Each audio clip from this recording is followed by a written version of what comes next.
Joshua 9. Now when all the kings west of the Jordan heard about these things, those in the hill country, in the western foothills, and along the entire coast of the Great Sea, as far as Lebanon, the kings of the Hittites, Amorites, Canaanites, Perizzites, Hivites, and Jebusites, they came together to make war against Joshua and Israel.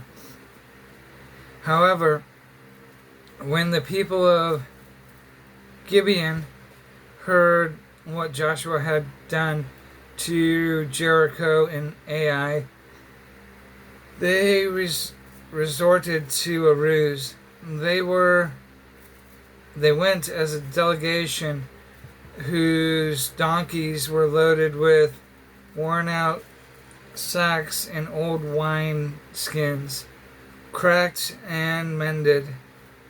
The men put worn and patched sandals on their feet and wore old clothes. All the bread of their food supply was dry and moldy. They then went to Joshua in the camp at Gilgal and said to him and the men of Israel, "We have come from a distant country to make a treaty with us." The men of Israel said to the Hivites, "But perhaps you live near us. How then can we make a treaty with you? We are your servants," they said to Joshua. But Joshua asked, "Who are you, and where do you come from?" They answered, "Your servants have come from a very distant country, because of the fame of the Lord your God.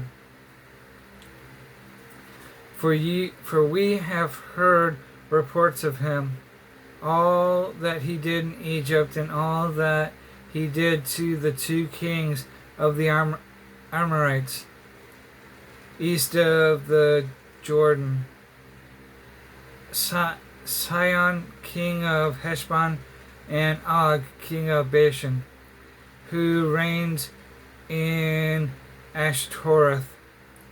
And our elders and all those living in our country said to us, 'Take provisions for your journey. Go and meet them and say to them, "We are your servants. Make a treaty with us." This bread of ours was warm when we packed it at home on the day we left to come to you. But now see how dry and moldy it is, and these wineskins that we filled were new. But see how cracked they are, and our clothes and sandals are worn out by the very long journey. The men of Israel sampled their provisions, but did not inquire of the Lord. Then Joshua made a treaty of peace with them to let them live, and the leaders of the assembly ratified it by oath. 3 days after they made the treaty with the Gibeonites, the Israelites heard that they were neighbors living near them.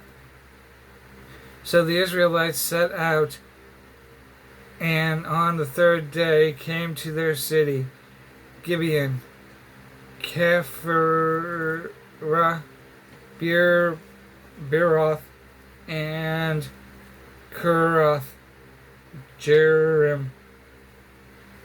But the Israelites did not attack them, because the leaders of the assembly had sworn an oath to them by the Lord, the God of Israel.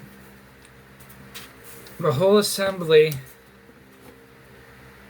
grumbled against the leaders, but all the leaders answered, "We have given them our oath by the Lord, the God of Israel, and we cannot touch them now. This is what we did. This is what we will do to them. We will let them live so that wrath will not fall on us by breaking the oath we have sworn to them." They continued, "Let them live, but let them be woodcutters and water carriers for the entire community." So the leaders' promise to them was kept. Then Joshua summoned the Gibeonites and said, "Why did you deceive us by saying, 'We live a long way from you,' while actually you live near us? You are now under a curse.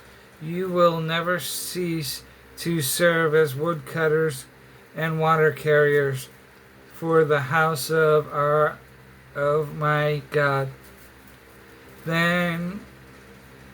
They answered Joshua, "Your servants were clearly told how the Lord your God had commanded his servant Moses to give you the whole land and to wipe out all its inhabitants from before you.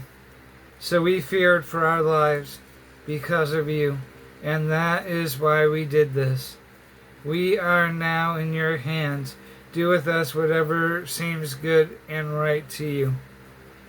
So Joshua saved them from the Israelites, and they did not kill them. That day he made the Gibeonites woodcutters and water carriers for the community and for the altar of the Lord at the place the Lord would choose. And that is what they are to this day.